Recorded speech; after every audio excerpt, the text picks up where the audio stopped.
Bonjour à tous, chers abonnés. Dans le second épisode d'ACE, je vous avais dit que presque chaque lune de Saturne aurait son propre épisode. Aujourd'hui, on va s'attaquer à la seconde plus grosse lune du système solaire. J'entends par là Titan.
Comme je l'ai dit dans l'introduction, Titan est la seconde lune la plus grosse du système solaire, après Ganymède.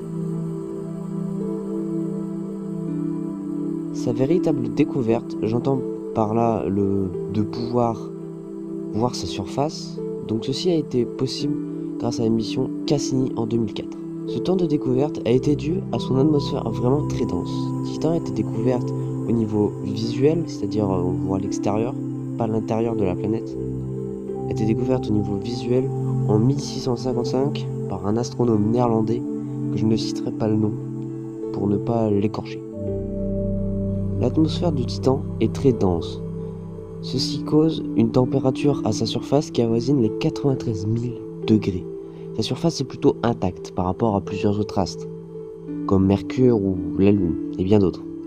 Nous pouvons y constater quelques montagnes très jeunes avec quelques volcans à sa surface. Tenez-vous bien, sur ses pôles, nous pouvons y voir des lacs, oui, des lacs, mais d'hydrocarbures. L'atmosphère de Titan est principalement composée de diazote et on peut y voir une présence de climat. Il n'y en a pas beaucoup, mais on peut voir des vents d'une puissance modérée et aussi nous avons vu une présence de pluie, d'eau, mais de méthane. Si je vous parle de vie extraterrestre, vous vous dites alien, de taille humanoïde, plus ou moins grande, mais non. Il y a une possibilité d'une présence de vie microbienne complexe sur des possibles océans souterrains. Dans cet épisode d'ACE, nous pourrons enfin parler d'une colonie humaine sur cet astre.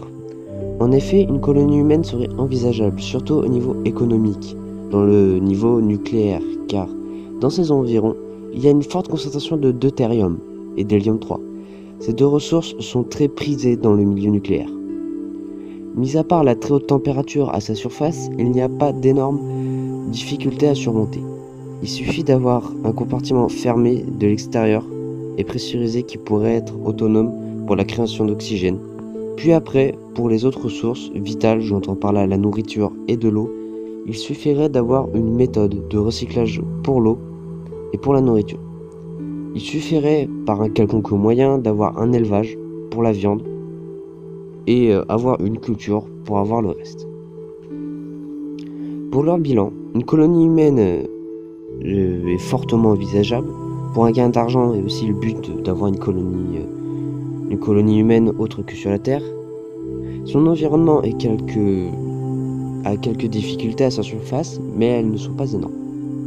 Il suffit juste de pouvoir produire son oxygène, sa nourriture, son eau, et avoir un moyen de faire que l'intérieur de la base ne soit pas à 93 000 degrés. Je pense que ce serait plus envisageable pour une colonie humaine. Voilà, j'espère que vous aurez kiffé cet épisode. De toute façon, moi j'ai aimé le faire. Titan est une de mes lunes préférées du système solaire. Je pense que je ferai un deuxième épisode sur Titan. Pour me faire plus comprendre, c'est parce qu'on peut faire énormément de choses sur Titan. Il y a beaucoup de missions qui sont envisageables, qui ne sont pas prêtes, mais qui sont envisageables. Titan est beaucoup abordé par certains scientifiques, mais il reste quand même Encelade, dont un second épisode sera sera faite pour elle, quoi. Je vous ai dit, presque toutes les lunes de Saturne auront un épisode. Encelade en fera partie. Petit teaser, hein. Donc voilà, j'espère que vous avez compris, pu découvrir Titan. Normalement, si vous êtes un minimum fan de l'espace, vous connaissez Titan, Encelade, Saturne et tout le bordel. Je pense que c'est le minimum requis pour un minimum fan de l'espace. Donc voilà, cet épisode d'ACE est terminé. Je vous dirige dans la description pour avoir mes sources. Pour les questions, je vous dirige dans l'espace commentaire. Normalement, je réponds à vos questions. Si, petit rajout, j'ai fait une nouvelle introduction. Dites-moi dans les commentaires si vous l'avez aimé. J'ai pris beaucoup de temps à la refaire. Parce que, comme vous l'aurez vu, je crois que... Ouais, en tout, j'ai déjà fait 2 intros pour ACE. Normalement, l'intro aussi de EFH, votre émission, sera refaite aussi. Donc aussi, nous avons sécurisé notre compte. Du coup, maintenant, nous pouvons voir les affiches qui seront possibles dans les vidéos. Coursi de vidéos en chaque fin de vidéo. Et les miniatures aussi. Comme vous l'aurez vu, normalement, chaque épisode de toutes les séries ont une miniature. Donc ça, c'est cool. Ça fait une chaîne plus complète, je trouve. Donc voilà, c'est la fin de cet épisode. C'était Raiken. Ciao.